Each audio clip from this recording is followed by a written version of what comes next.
Դեսպանի հետ կանչ պաշտոնական հանդիպումների հետաձգում ընդունված բանաձևը դատապարտող հայտարարություն։ Թուրքիայի արտաքին քաղաքականությանն արդեն շատ բնորոշ դիրքորոշում այն երկրների նկատմամբ, որոնք ճանաչում են Հայոց ցեղասպանությունը։ Այս անգամ հերթը Շվեդիայինն է, որի խորհրդարանը 3 Հայոց ցեղասպանությանն անդրադարձող բանաձև ընդունեց 130 դեմ 131 կողմ հարաբերակցությամբ։ Իդեպ որոշիչ քվեն ազգությամբ քուրդ պատգամավորինն է եղել։ Ծնունդով Վանից Գուլան Աղջենը ժողովրդական կուսակցության անդամն է, իսկ քաղաքական այս ուժը դեմ էր բանաձևի ընդունմանը։ Սա մի հարց է, որի առնչությամբ խորհրդարանը չպետք է որոշում կայացնի։ Սա պատմաբանների լուծելու խնդիրն է, ոչ թե քաղաքական գործիչների։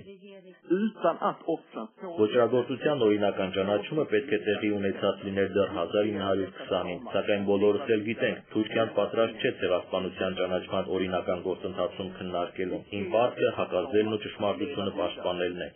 Խորհրդարանական 7 կուսակցություններից 5-ը կողմ է եղել նախաձեռնությանը։ Նշեմ, որ շվեդական խորհրդարանում նախկինում ևս Հայոց ցեղասպանությանն անդրադարձող բանաձևերի ընդունման առաջարկներ եղել են։ Խորհրդարանական 7 կուսակցություններից 5-ը կողմ է եղել նախաձեռնությանը։ Նշեմ, որ շվեդական խորհրդարանում նախկինում Հայոց ցեղասպանությանն անդրադարձող բանաձևի ընդունման առաջարկներ եղել են, սակայն խորհրդարանականները մեծամասնություն չեն կազմել։ Այս անգամ սոցիալ-դեմոկրատներն իրենց համագումարում Հայոց ցեղասպանությունը ճանաչող բանաձև էին ընդունել ու հայտարարել, որ կողմ են քվեարկելու։ Քննարկումներին ներկա է եղել նաև առաջին համաշխարհային պատերազմը վերապրած Հաննա Բարեսոն։ Այստեղ եմ իմ հարգանքի տուրքը մատուցելու բոլոր մահացածների հիշատակին։ Շվեդիայի արտգործնախարար Կարլ Բիլդը մտահոգություն է հայտնել երկրի խորհրդարանի կողմից Հայոց ցեղասպանությունը ճանաչող բանաձևի ընդունման ու դրանից բխող բոլոր հետևանքների կապակցությամբ։ Այդ բանաձևը սխալմունք էր, սակայն դա չի արտահայտում շվեդական իշխանությունների դիրքորոշումը։ Պատմությունը չպետք է քաղաքականացնել։ Թուրքիան եւ Հայաստանը համաձայնության են եկել պատմաբանների հանձնաժողով ստեղծելու հարցում։ Հայոց ցեղասպանությունը ճանաչող բանաձևը կարող է վնասել նաեւ Հայաստան-Թուրքիա հաշտեցման գործընթացին։ Թուրքիայի նախագահ Աբդուլլա Գյուլը հանդես է եկել Շվեդիայի խորհրդարանի հայերի ցեղասպանության մասին բանաձևի ընդունման դեմ հայտարարությամբ։